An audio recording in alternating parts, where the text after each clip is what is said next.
ठीक है, ये आपका 16 होगा, ये 16 होगा और ये होगा आपका 8। अब आप देखो ये दोनों अमाउंट बराबर है, इन दोनों के बीच एक सिंपल होल नंबर रेशियो है। 16:8 में कितना है? 2:1। यानी जब आप दो एलिमेंट को जो आपस में भी कंबाइन करते हैं और किसी तीसरे एलिमेंट के फिक्स्ड मास के साथ कंबाइन करते हैं, तो जिस रेशियो में वो आपस में कंबाइन करते हैं उसी रेशियो के सिंपल होल नंबर में वो किसी थर्ड एलिमेंट के साथ कंबाइन करते हैं। बात समझ में आई? एक बार फिर से बता रही हूं मैं। देखो सल्फर ने आपस में कंबाइन किया और CH2 बनाया, फिर कार्बन और सल्फर ने दोनों ने अलग अलग कंबाइन करके CO2 और SO2 बनाया। ठीक है, CH2 में C का और S का रेशियो कितना था? 3:16 और CO2 में कार्बन का कितना रेशियो है? कार्बन का 12 और ऑक्सीजन का 32। SO2 में सल्फर का 32 और ऑक्सीजन का 32। तो दोनों में ऑक्सीजन का अमाउंट बराबर हो गया। अब दोनों कंपाउंड में CO2 में और SO2 में कार्बन का देखो और सल्फर का देखो, कार्बन का आया 12 और SO2 में सल्फर का आया 32। तो इन दोनों में आपस में एक होल नंबर रेशियो है, कार्बन का 12:32 आ गया। अब दोनों कंपाउंड में आप ये देखो कार्बन फिक्स है 3:3 और सल्फर का रेशियो कितना है आपका? CH2 में 16 है और दूसरे में आ गया आपका 8। तो इनमें आपस में एक सिंपल होल नंबर रेशियो है। समझ में आया बात? कार्बन और हाँ बोलो बोलो।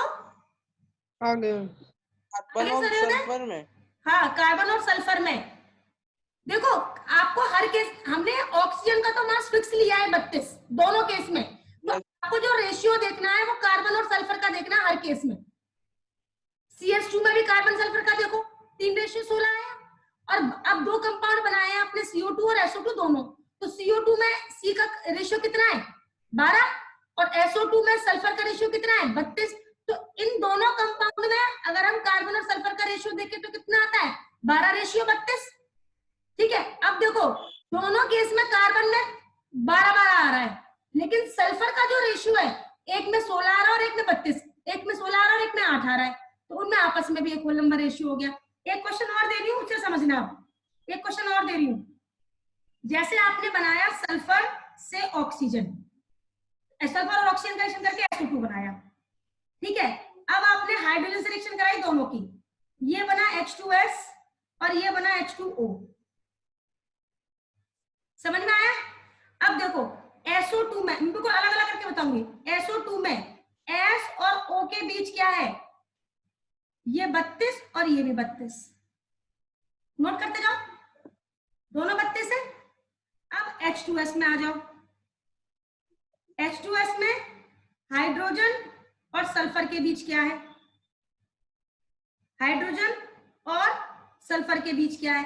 हाइड्रोजन के 2 और ये हो गया 32। ठीक है, मिटा दूं? अब आ जाओ H2O में, H2O में 2 और ये हो गया 16, 2 और ये हो गया 16। ठीक है, अब आप देखो यहां पर भी 2 है और यहां पर भी 2 है, तो ये 2 तो हमारा फिक्स हो गया, इसको इग्नोर कर दो। अब हम बाद में देखते हैं सल्फर और ऑक्सीजन का दोनों केस में। देखो SO2 में इस वाले केस में सल्फर कितनी है आपकी? 32:32 और H2S के केस में और H2O के केस में, इस केस में सल्फर कितनी है? इस केस में सल्फर है हमारी 32, ऑक्सीजन कितनी है हमारी? 16। तो ये दोनों तो फिक्स हो गए। अब रेशियो निकालो ऑक्सीजन ऑक्सीजन के बीच में, कितना आया? 32:16। कितना आया? 2:1। अब समझ में आया? अब आया स्नेहा? हाँ हर्षित समझ? ऑक्सीजन निकालेंगे। हाँ भाई आप देखो ना, जिसको फिक्स करते जा रहे हैं जो एक जैसे उनको इग्नोर कर दो, जिनमें रेशियो बनता है उनको देखो। मैं एक बार फिर से दोबारा दोबारा देखो, आपने क्या किया, ये सल्फर की रिएक्शन कराई ऑक्सीजन से और क्या बना SO2। फिर एक थर्ड एलिमेंट लिया आपने, हाइड्रोजन, ठीक है, जिसमें यहां बना H2S और यहां बना H2O। तो ये थर्ड एलिमेंट का वेट बराबर है ना, दोनों में दो दो है, फिक्स से वेट यस मैम, ठीक है। अब आप देखो, इसको आप इग्नोर कर दो, हाइड्रोजन के वेट को आप हाइड्रोजन के वेट को इग्नोर कर दो क्योंकि ये तो फिक्स है, इसे तो हम देखना नहीं है। अब आप देखो इस SO2 में सल्फर और ऑक्सीजन का रेशियो कितना है, 32:32,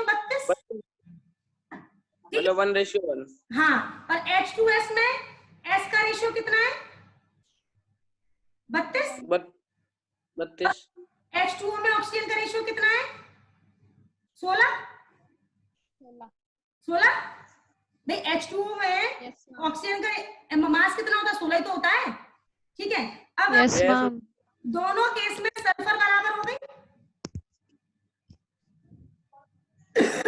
दोनों के केस में सल्फर बराबर हो गई।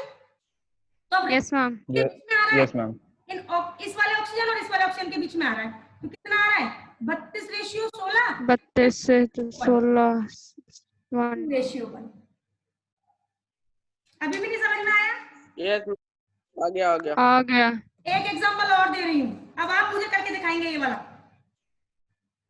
आपने क्या किया, रेशियो 1। हाइड्रोजन की रिएक्शन कराई आपने ऑक्सीजन के साथ, हाइड्रोजन की रिएक्शन कराई आपने ऑक्सीजन के साथ और बनाया H2O,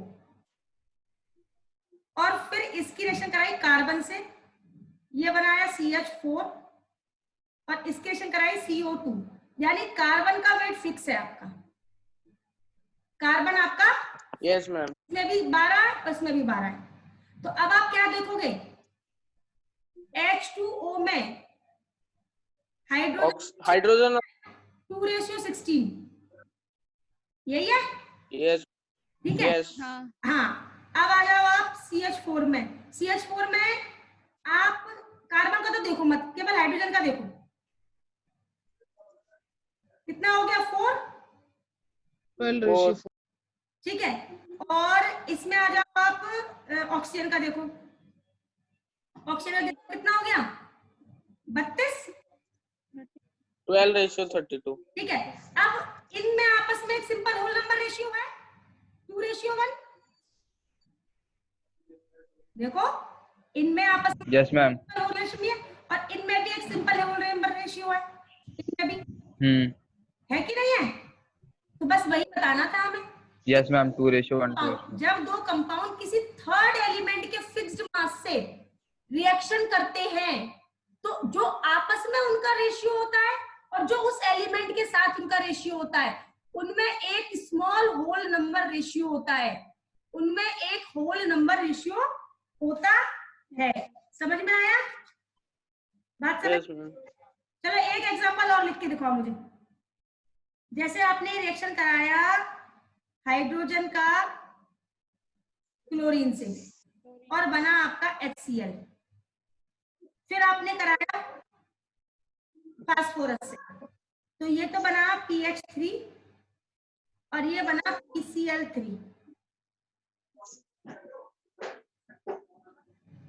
PS3 को क्या बोलते हैं मैम? फॉस्फीन, क्या मैम?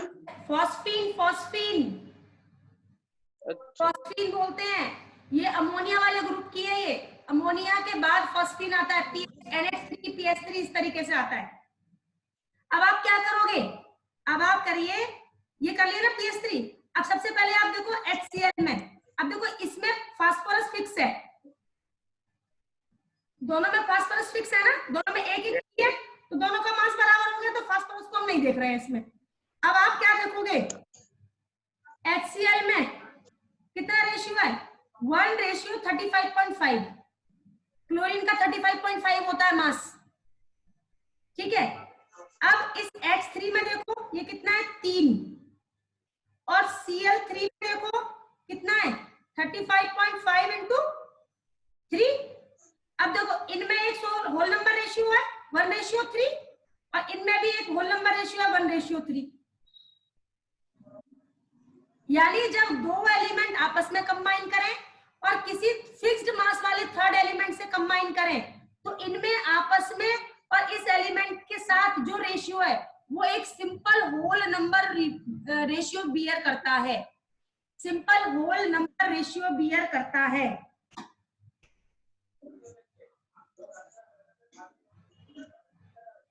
बात समझ में आ गई? Yes ma'am. Yes, ma'am. चलो अब एक न्यूमेरिकल करा रही हूँ तुम लोगों को मैं, इसी तरीके से करना है। लिखो फॉस्फोरस PCl3, इसे कहते हैं phosphorus trichloride, contain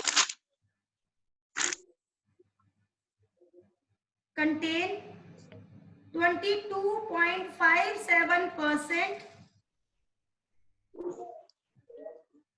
22.57% phosphorus,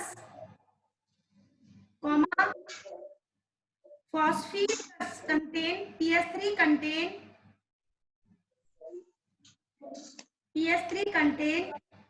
91.18% phosphorus, full stop. HCl contain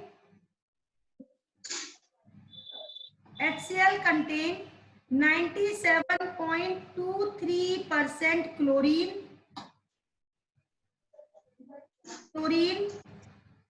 show that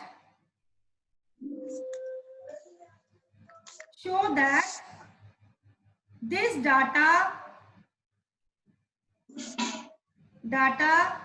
illustrate the law of reciprocal proportion, the law of reciprocal proportion।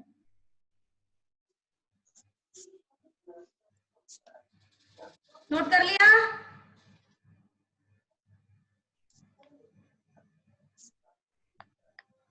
Yes ma'am, कर लिया। चलो आगे लिखिए, अब मैं सॉल्व कर रही हूं। मान लीजिए आपने फॉस्फोरस का मास फिक्स कर दिया। Suppose we fix weight of phosphorus is 1 gram।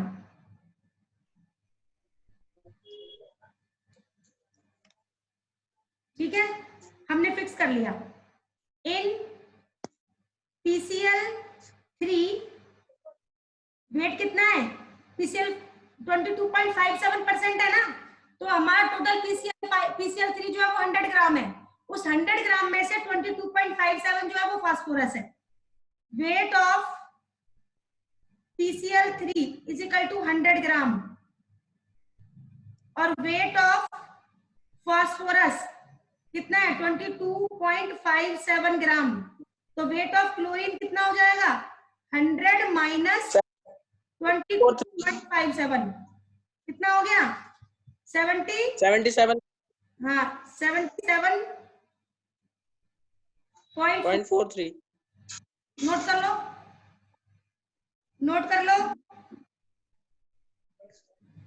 Note कर लीजिए।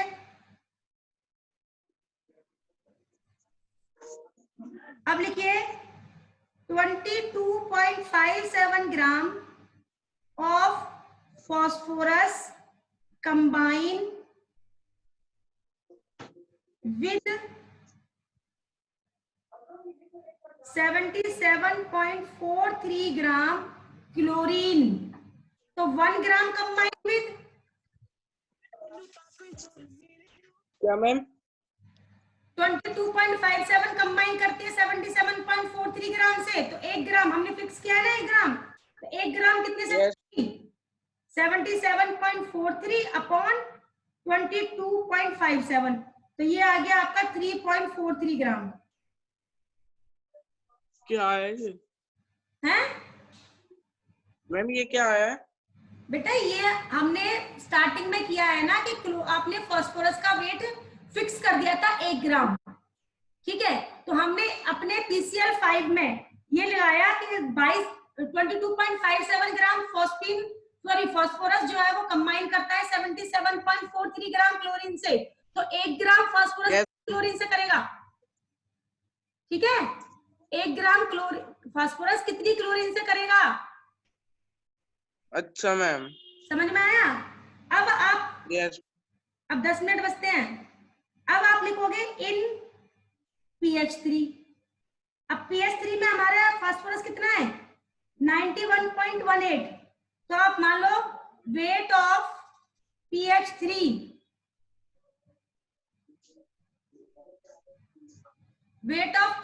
कितना है? 100 ग्राम। और वेट ऑफ फास्फोरस कितना है? 91.18। तो आप लिखो वेट ऑफ हाइड्रोजन कितना है? Weight of hydrogen 2.82। हाँ 100 माइनस 91.18, तो ये हो गया आपका 8.82। फिर वैसे ही निकालेंगे, आप निकालेंगे 91.18 gram phosphorus react with 8.82 gram hydrogen. तो 1 ग्राम कितने से करेगा? 8.82 अपॉन 91.18 ग्राम से। तो ये हो गया आपका 0.097 ग्राम। 0.097 ग्राम। अब हमने क्या किया? फास्फोरस का मास जो है वो फिक्स कर लिया। फास्फोरस का मास दोनों में 1 ग्राम है, लेकिन आपका PCl5 और pH3 में हाइड्रोजन का और क्लोरीन का मास निकाल दिया हमने। अब लिखेंगे आगे। मिटा दूं इसको? मिटा दूं? मैम नो, एक मिनट। हाँ कर ले, नो कर ले, मैम।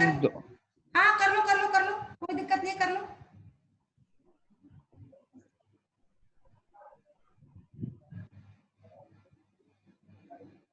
हो गया मैम।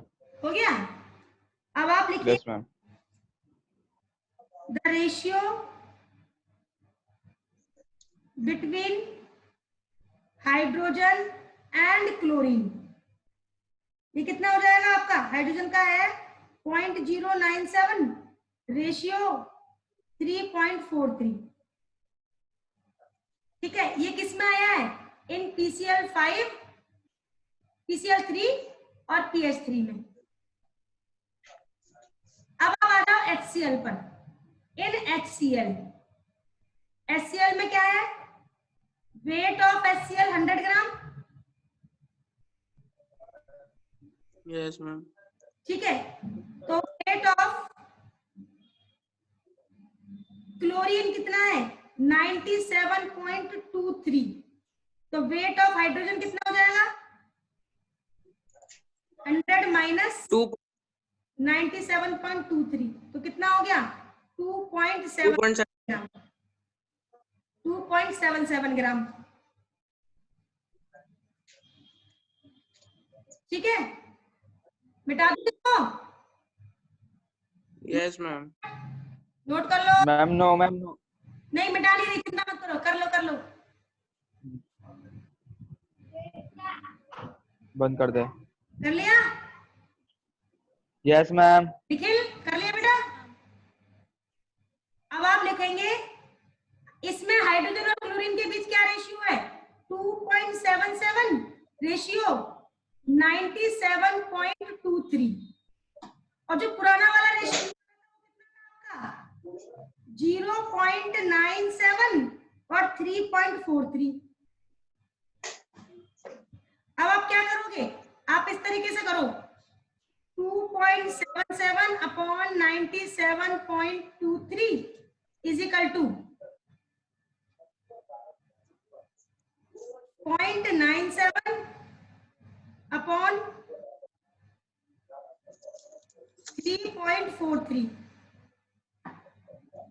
0.97 अपॉन 3.43। इनको जब हम सॉल्व करते हैं तो ये लगभग ऐसे आता है आपका। सॉल्व करो इसको फटाफट, इन दोनों को सॉल्व करो आप।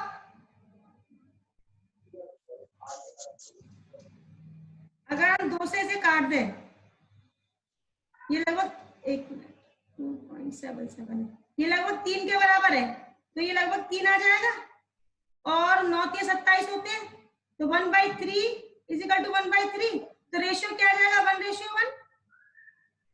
पॉइंट में आएगा मैम। आप काटोगे तो लगभग 1:1 आ जाएगा इसका, अप्रोक्सीमेटली। ठीक है, यानी आप ये कह सकते हो कि इनके बीच में एक सिंपल होल नंबर रेशियो है, जिस रेशियो में ये थर्ड एलिमेंट से कंबाइन कर रहे हैं, उसी रेशियो में ये आपस में भी कंबाइंड कर रहे हैं। उनके बीच एक सिंपल होल नंबर रेशियो है, समझ में आया? इनके बीच एक सिंपल होल नंबर रेशियो है, ठीक है। अब मुझे ये बताओ, पिछले वाले क्वेश्चंस में से क्वेश्चन हो गए थे आप लोगों के, जो पिछले क्वेश्चन मैंने कराए हैं? हर्षित कुछ प्रॉब्लम थी? हाँ, तो बताओ कौन सा क्वेश्चन रह गया, मैं बताओ, मैं सॉल्व करवाऊंगी वो फिर। मैम जो सेकंड वाला, तो सेकंड वाला कौन सा? 1.7। मैं इन क्वेश्चंस के ना आंसर आज तुम लोगों को सॉल्व करके भेज दूंगी व्हाट्सएप पे, ठीक है। जितने भी क्वेश्चन मैंने आपको दिए हैं ना, एनसीईआरटी के इसके दिए हैं, प्रॉब्लम फॉर प्रैक्टिस कल जो दिया था 1 पेज, उसके जितने भी क्वेश्चंस हैं वो कल मैं मॉर्निंग तक आप लोगों को, या फिर आज इवनिंग तक होगा तो मैं आज इवनिंग तक ही आप लोगों को व्हाट्सएप कर दूंगी, ठीक है। तो आप लोग उस क्वेश्चंस को सॉल्व कर लीजिएगा देखकर कॉपी में से, एक बार मैं फिर से कर दूं ताकि आप दोबारा से सॉल्व कर सकें, ठीक है। एक क्वेश्चन ठीक है। और मैं इस क्वेश्चन को आप लोगों को भेज दूंगी अभी थोड़ी देर में, तो आप लोग ये वाला क्वेश्चन सॉल्व करेंगे इसका, कि हाइड्रोजन, अब हमारे पास इतना टाइम बचा नहीं है कि मैं इस क्वेश्चन को बोलूं, तुम लोगों को 2 मिनट रह गए हैं, ठीक है। और किसी को कोई डाउट है तो पूछ लो मुझसे। No ma'am. तरुण, समझ में आ रहा है? Yes ma'am. ठीक है, यस मैम, आ रहा अब है। मैं इन क्वेश्चंस को आप लोगों को भेजूं। सर्वोदय, ये तुषार मेहता क्यों नहीं आ रहा? यस, तुषार मेहता क्यों नहीं आ रहा? पता नहीं। चलो कोई बात नहीं, आप लोग क्या कहते हैं, इन क्वेश्चंस को, और मैं और बाकी क्वेश्चंस को आपको भेज दूंगी, और कल हम लोग करेंगे गैलू-शार्क्स प्रिंसिपल, कल हम लोग करेंगे। कल के लिए है आपके, कल के लिए मैं कराऊंगी आप लोगों को